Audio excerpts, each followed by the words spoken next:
On July 25, 1998, at a summer festival in the Nobi district of Wakayama, what was supposed to be a fun summer memory for the local residents turned into hell in an instant. A deadly poison was purchased by a local, causing 67 people to suffer and 4 to lose their lives in a tragic incident. Standing in front of the pot where the deadly poison was purchased was Hayashi, a local housewife. I believe Hayashi was sentenced to death, but even now, Hayashi continues to insist on his innocence. With no direct evidence and no knowledge of the culprit, the verdict was reached based solely on the accumulation of indirect evidence. Meanwhile, rumors of a new culprit continue to linger. Of particular interest is a man known as Boye. His existence may hold the key to solving the case. Let's uncover the clues to the truth buried in this deep darkness, one by one. On July 25, 1998, the local community association of the Nobi residential area in the Nobi district of Wakayama Prefecture was holding a summer festival. There, 67 people who ate the curry served to the residents suffered from symptoms of food poisoning. The chairman of the neighborhood association, a 64-year-old man, the vice chairman, a 53-year-old man, a 10-year-old boy in the 4th grade of elementary school, and a 16-year-old high school girl. These 4 lives were unjustly taken. After the incident, it was initially thought to be mass food poisoning. However, the symptoms of the victims led to suspicion of chemical substances, and subsequent tests revealed that they were poisoned by a highly toxic mixture. Of particular note is that the toxic substances had been purchased by him. What was the perpetrator's purpose in doing such a thing? That is the biggest mystery. The strangeness of this incident lies in the unknown amount of people involved. Normally, mass poisoning has some kind of purpose, but in this case, there was no specific target or clear benefit, and the indiscriminate and aimless rebellion was unusual. Let's take a look at the state of the area at the time of the incident. What kind of place was it? The area around there is a relatively new residential area in Wakayama City, and it was a fully developed residential area developed through urban planning. But there was also a sinister shadow in the peaceful residential area, and several violent crimes had occurred before the incident. In 1997, a daughter took the life of her mother, and a younger brother attacked his older sister. Going back even further, in 1988, there was an incident in which a high school girl delivering newspapers lost her life. It seems that the area has a surprisingly dangerous character. Even more surprisingly, there is also information that several dogs had been poisoned and killed before the incident. These circumstances would later become evidence that someone other than Hayashi was the culprit. Who made the curry? It was the day of the neighborhood association's summer festival. The women of the neighborhood began cooking in the garage of the residence table at around 8:30 a.m., and about 10 housewives gathered to make the curry. It is important to note that Hayashi Mi did not participate in the cooking. She explained that she had undergone detailed examinations at the hospital in the morning and was unable to participate in the cooking. Instead, she was assigned to watch over the curry pot from 12 o'clock to 1 p.m. as a lookout. Why was a boy needed? It was necessary to watch over the cooked curry so that the children would not eat it without permission. The summer festival started in the evening, so the squad leaders took turns keeping watch until then. The time of this watch would have an extremely important meaning in the later operation. So there is suspicion that the hazardous substance was purchased there. Yes. According to the investigative authorities, someone had the hazardous substance purchased during the watchboard hours, and the approximately 40 minutes that Hayashimi was on watch alone is of particular interest. Let's take a closer look at the events of the day. It is said that among the housewives who had been cooking since the morning, there were complaints that she hadn't come. And when she showed up around noon, the atmosphere seemed to turn nasty. Perhaps their relationships were not good to begin with. There was a subtle rift between Hayashimi and the shift. In particular, the interaction with the housewife A is noteworthy. She asked Tadashi to check on the ice, and when Hayashi left the scene, she went home. As a result, Hayashi was on watch alone for approximately 40 minutes. The investigative authorities believe that this blank 40 minutes was the opportunity for the hazardous substance to be purchased. But that alone is not conclusive evidence. That's right, no conclusive evidence was found. So why did Hayashi Masaru emerge as a suspect? That's because scientific analysis showed that the toxic substance detected in her surroundings was the same as the substance purchased by her boyfriend. And a similar substance was also detected in her body. That's right, but the reliability of scientific analysis has also been called into question. The fact that the scene was incorrectly judged at the initial stage of the operation also contributed to the confusion in the investigation. After the incident, a reaction to a different chemical substance was detected in the victim, and the media reported it as a production incident, but it was later discovered that there was a problem with the testing method. To be precise, it was discovered from the beginning that it was a toxic substance. There was also a lot of confusion at the initial stage of the investigation, and when the incident occurred, there were reporters at the scene, and the area was literally caught up in a media scrum. The abnormality of helicopters flying overhead and over 500 reporters flocking to the area, as well as the excessive interviews with local residents and Hayashi Masaru's unnecessary presence, became a social problem. Sometimes the media makes it difficult to make calm judgments. It can also be pointed out that the fact that Hayashi Masu's water spraying image was repeatedly broadcast and the image of the culprit was created is a good point about this case. Furthermore, it is possible that important testimony was not accurately conveyed. The eyewitness testimony of the boy, who was 15 years old at the time, changed slightly as it was covered by the media, and was not accepted as evidence in the trial. In this way, the Wakayama Hana case can be said to be an incident that highlights the challenges facing modern criminal justice, such as the limitations of scientific investigation, the problems with media reporting, and the use of indirect evidence to prove the case. Approximately 2.5 months passed between the Wakayama Hana case and Hayashi's arrest. The operation began with a groping process. It took that long. Immediately after the incident, the investigation headquarters thought it was a case of mass food poisoning. Later, the National Research Institute of Police Science conducted tests and determined that it was poisoning caused by a hazardous substance. The investigation quickly shifted to the Maruto case. However, as no conclusive evidence was found, the investigation became a long-term battle, and what the police focused on was the method of making separate arrests. Since there is no direct evidence, they charged the suspect with a different crime. That's right. On October 4, 1998, Hayashi Masaru was suddenly arrested in connection with an insurance claim. Her husband, Hayashi Kenji, was also arrested on suspicion of fraud. In fact, the investigating authorities had been paying attention to suspicious insurance claims made by the Hayashi couple even before the incident. There were multiple cases in which Kenji's husband and a male acquaintance were hospitalized due to unexplained illness, and insurance payments were made. How did this relate to the incident? The crucial point was that the cause of the illness behind the insurance claim was a toxic substance.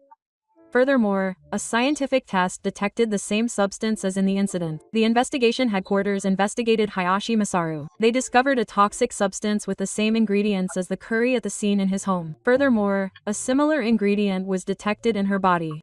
But would you normally have something like that in your home? That is also an important point. Hayashi Kenji runs a termite extermination business, and he certainly had the opportunity to handle toxic substances in the course of his work. However, he had taken care of it 3 years before moving away, and the investigation revealed that the substance had been taken in by Masaru's family. Furthermore, Kenji himself was a victim of poisoning by toxic substances, and the investigation gradually closed in on Hayashi Masu. On October 26, he was rearrested on suspicion of another round of mistreatment. On November 18, he was rearrested on suspicion of mistreatment of his husband, and on December 9, he was finally arrested again on suspicion of the boyfriend incident. After accumulating all of this, the foundation of this case was finally reached on December 29, 1998.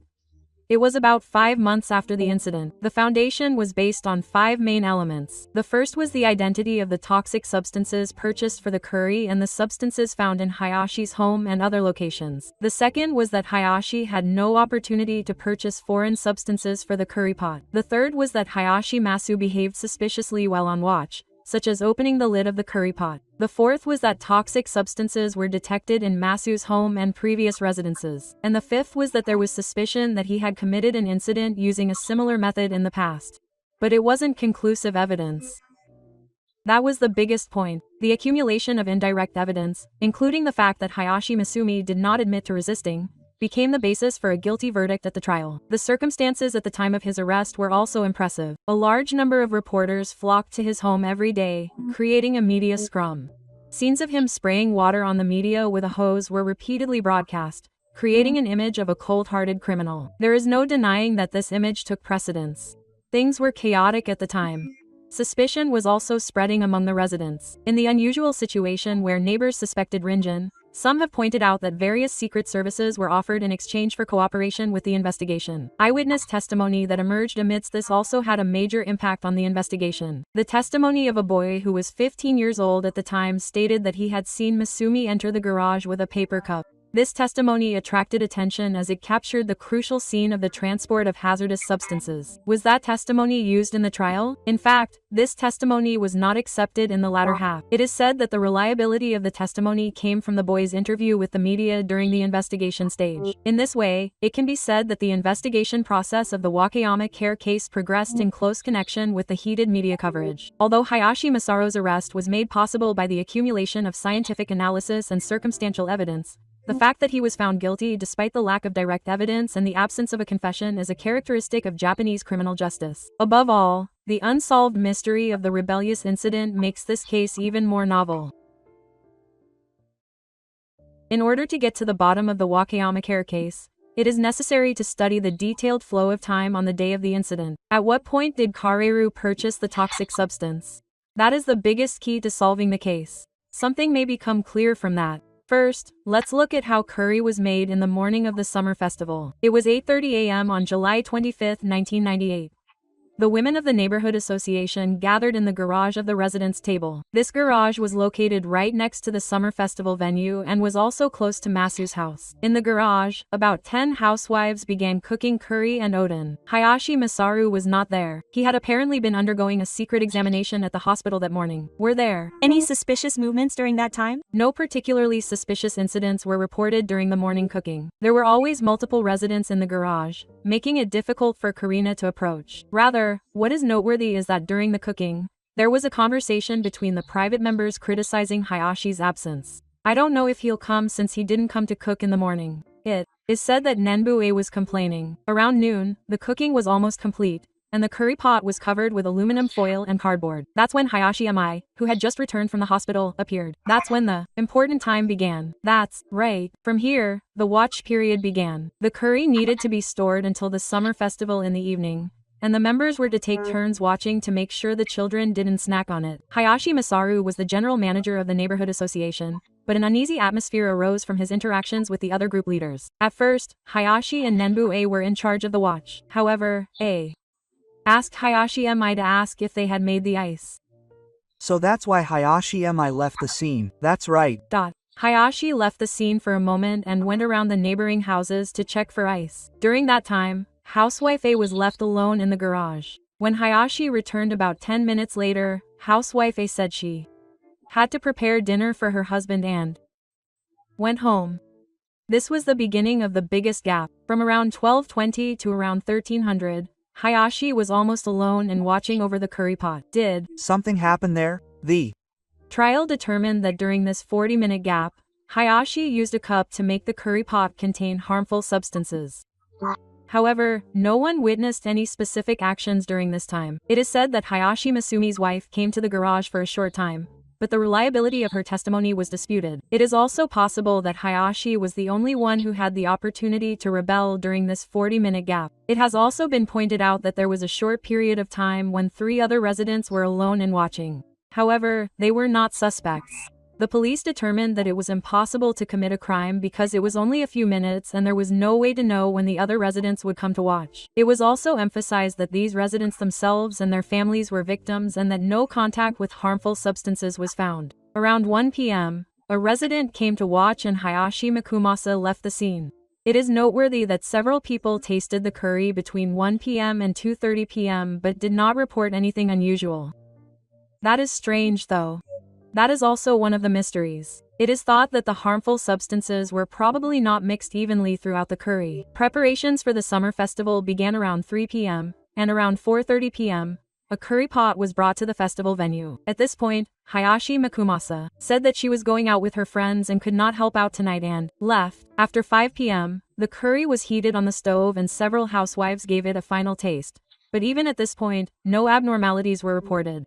So why did 2 men who had eaten the curry earlier in preparation for the festival start to respond around 5:45 p.m.? Around 6 p.m., the summer festival began and the curry was served to the public. What was Hayashi doing during this time?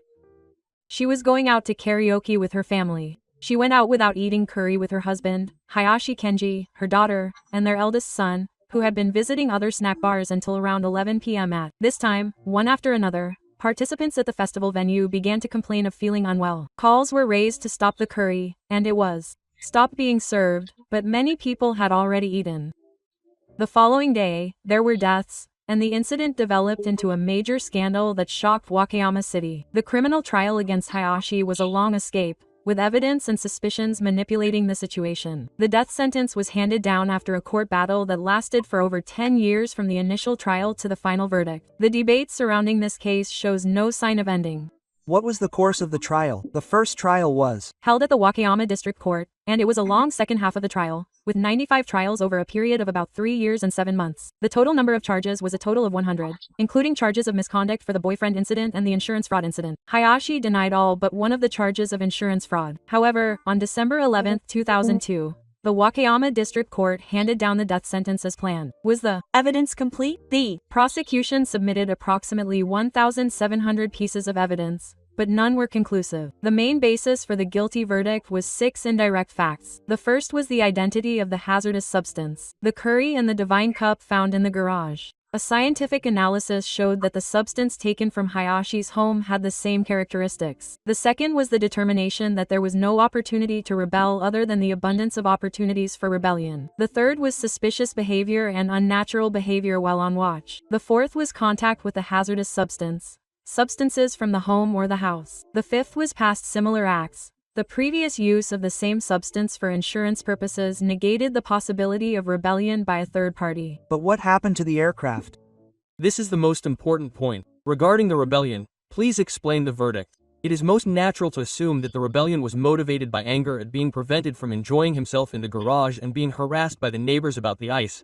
But it is difficult to make such a definitive conclusion in a situation where the defendant is unwilling to tell the truth. In other words, the court itself had no choice but to limit itself to speculation that it could not be certain of.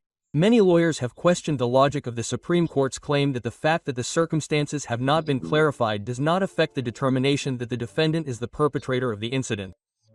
What happened on appeal? Hayashi Masu refused the first verdict and began a new appeal in Osaka in April.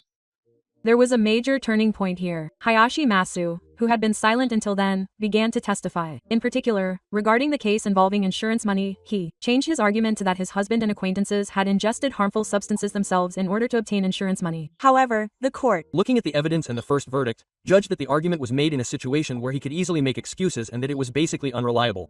On June 28, 2005, a judgment was handed down to dismiss the case. Then, on April 21, 2009, the third commercial bench of the Supreme Court handed down a judgment dismissing the defendant. The consequences of the indiscriminate killing were serious, and the death penalty was not justified, as the defendant had repeatedly resisted the insurance money issue over many years and had committed the crime without success.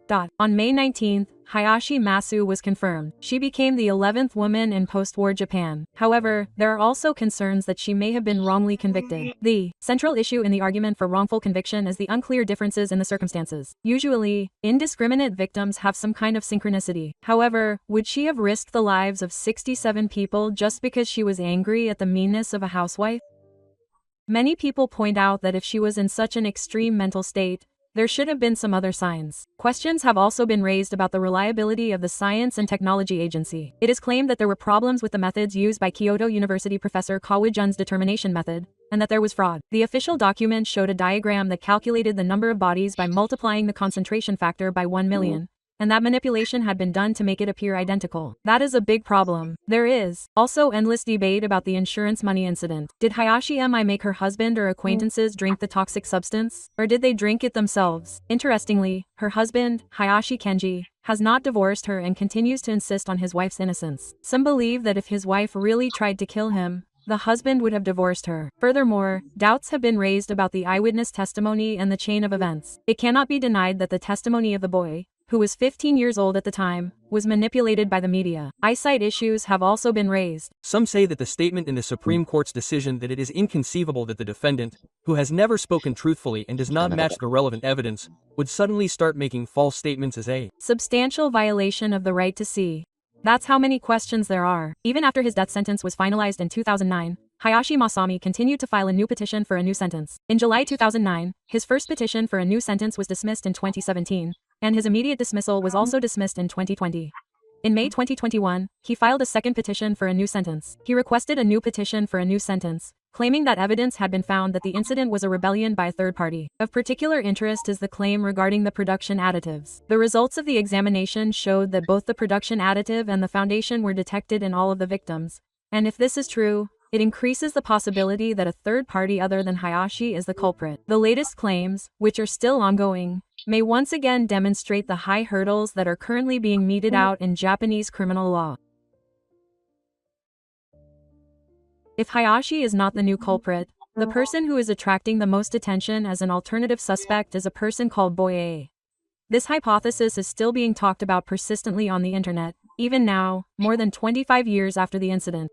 Who exactly is he? Boye is said to refer to a male elementary school student who was living in a different district at the time of the incident. The theory that he is the new culprit in the Wakayama Hana incident has emerged from multiple circumstantial evidence and the unique background of the area. The first thing to note is that multiple strange events had been occurring in the area prior to the incident. In particular, there is testimony that multiple dogs had been killed by poison in succession. Boye was suspected of being involved in those incidents. Oh, and acts of cruelty to animals are considered important in criminal psychology as they indicate the risk of developing into violence towards humans in the future. It is speculated that the boy may have been involved in the act against the animals.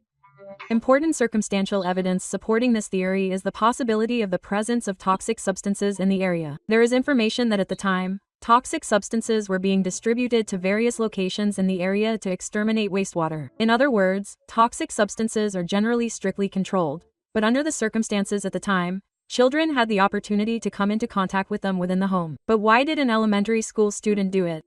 There is a hypothesis that it was for the purpose of mischief. A possible explanation is that he was curious to purchase dangerous substances and experiment with their effects. In the case of children, their understanding of the seriousness of their actions and their prediction of the consequences may not have been sufficiently developed, and criminal psychology has pointed out that what was intended as a prank can sometimes develop into an irreparable crime. Furthermore, since such acts are carried out without adults noticing, the crowded conditions of a summer festival can be the perfect opportunity.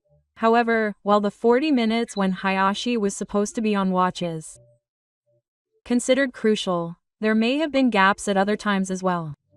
Of particular note are the brief gaps when Housewife A and the others took turns, and the temporary gaps when Hayashi went out to check on the ice. Children can act more quickly than adults imagine, and because they are not on the alert for adults, they are also easy to approach. Didn't the police manipulate this incident?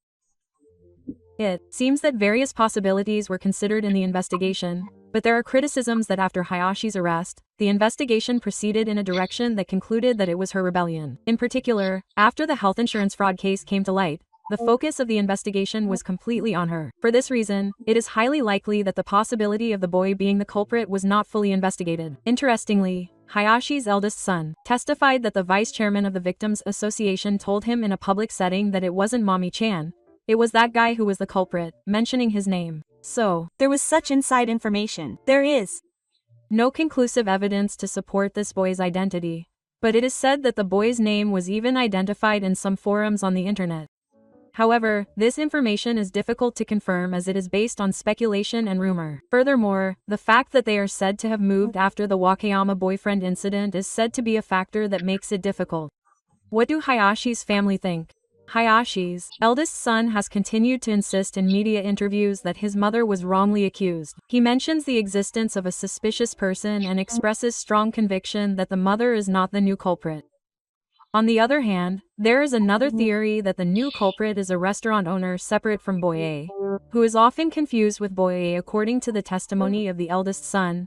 This person has a history of arrests, but this refers to a completely different person from Boye. Those who support the boy theory point out that if it were a child's rebellion, the impossibility of the rebellion could be explained.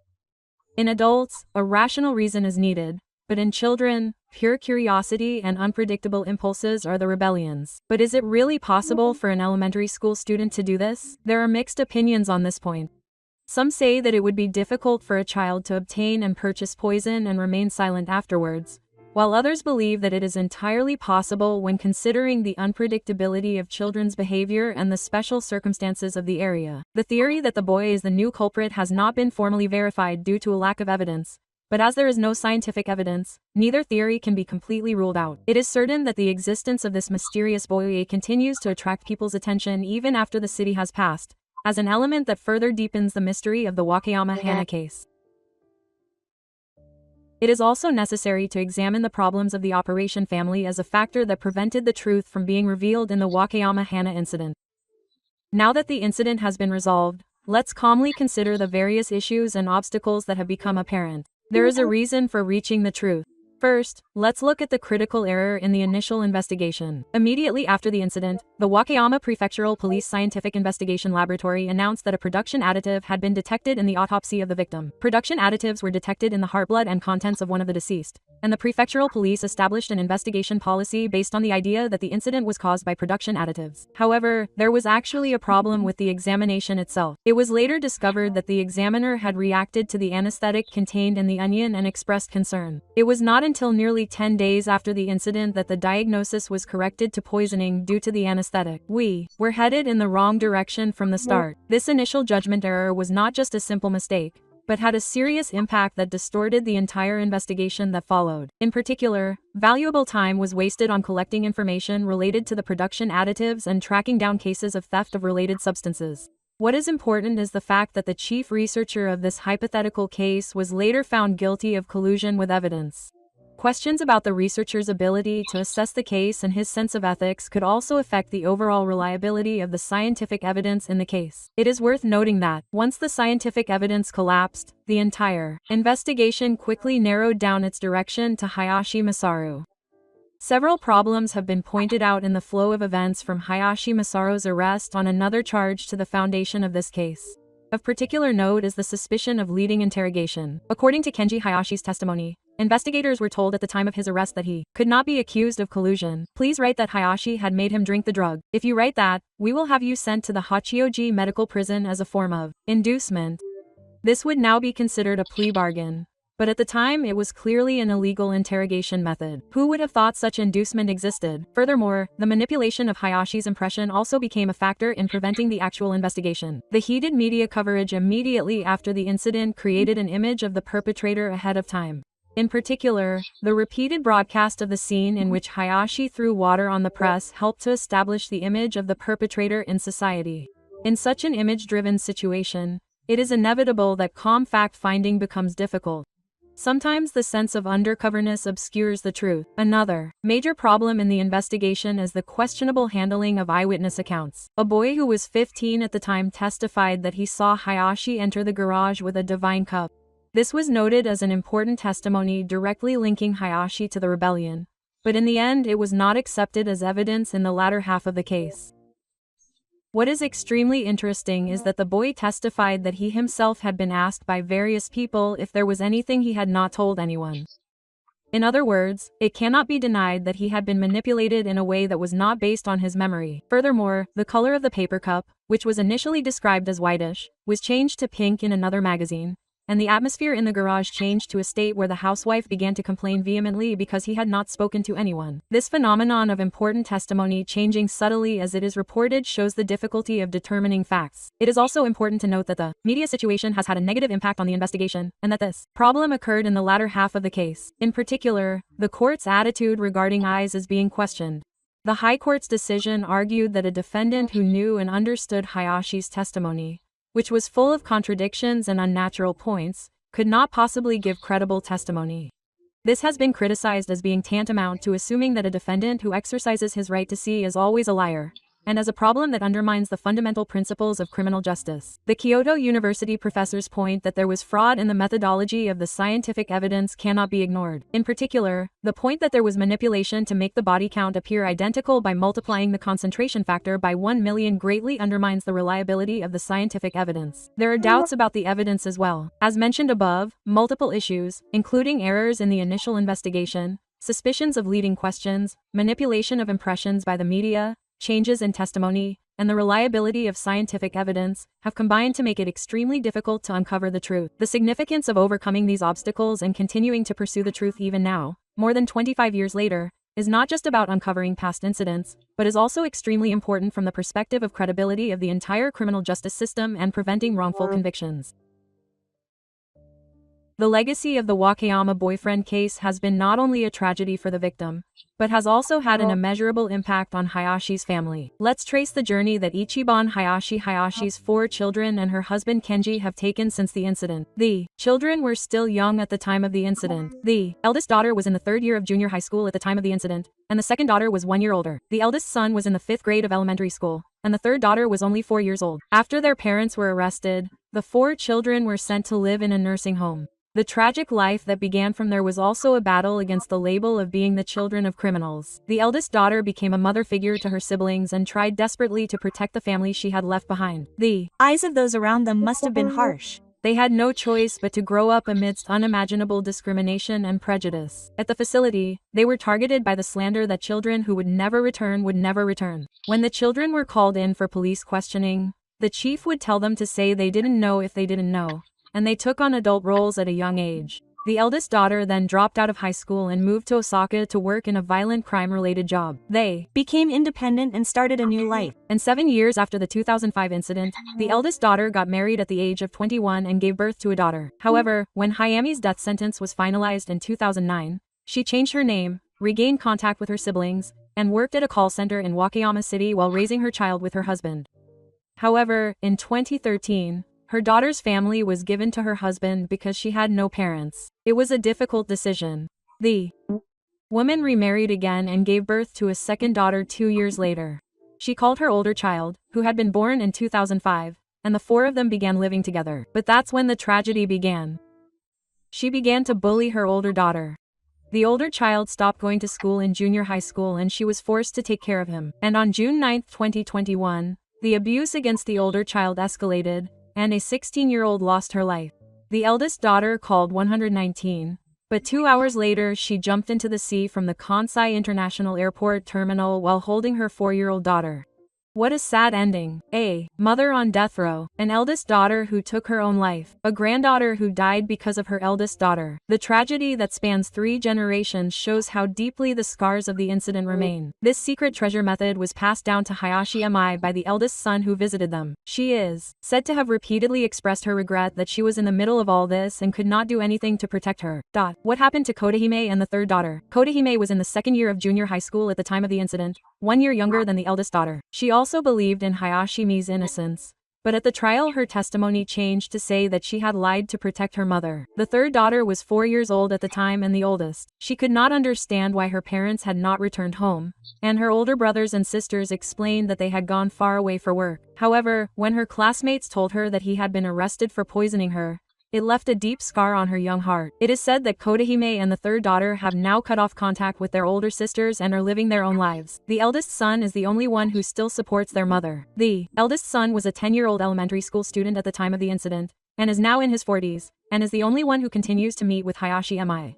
He continues to advocate for his mother's innocence and actively appears in various media outlets. According to the testimony of his eldest son, instead of studying, he experienced an even greater tragedy at the facility, where he was sexually abused by female staff. His marriage to his then-girlfriend ended because of his circumstances, and he continues to fight discrimination and prejudice, but he has a strong will to continue to appeal against his mother's false accusation. He is the only one who still believes in his mother. Meanwhile, her husband, Kenji Hayashi, is also walking his own path. He was sentenced to 6 years in prison for fraud and was released in 2005 after serving his full sentence, and has been living in Wakayama City since then. He also continues to believe in his wife's innocence and visits her at the Osaka prefectural office without divorcing her. There is also a theory that Kenji himself was a victim. Yes. Regarding the Marutomen incident involving Kenji Hayashi, the mayor said that he himself ingested the harmful substance. He has consistently testified that even though he was an accomplice in insurance fraud, his wife did not try to kill him. Some people believe that this attitude of his is evidence that Hayashi may not be the new culprit. The logic is that if his wife really did try to kill him, he would have divorced her. How did Kenji feel when his eldest daughter died? In June 2021, when he lost his daughter and grandchild at the same time, Hayashi Kenji went to the police station and was questioned about the situation. He couldn't help but go to the police, and his words about losing his daughter and grandchild at once, I can't find words. Encapsulate the anguish of the family. The tragic life that the 4 children of the Hayashi family and Kenji have experienced highlights not only the problem of wrongful convictions, but also the dark side of Japanese society, the social pressure that families of criminals bear. The effects of the incident continue to this day. The Wakayama boyfriend incident is not just a past event, but an unresolved problem that still casts a deep shadow over the present-day Hayashi family members. In particular, the discrimination and prejudice that the children suffered is an issue that society as a whole needs to reconsider as a tragedy for innocent people. Well then, I'll end it here for now. I'd be happy to hear your thoughts and opinions in the comments. Thank you for watching until the end.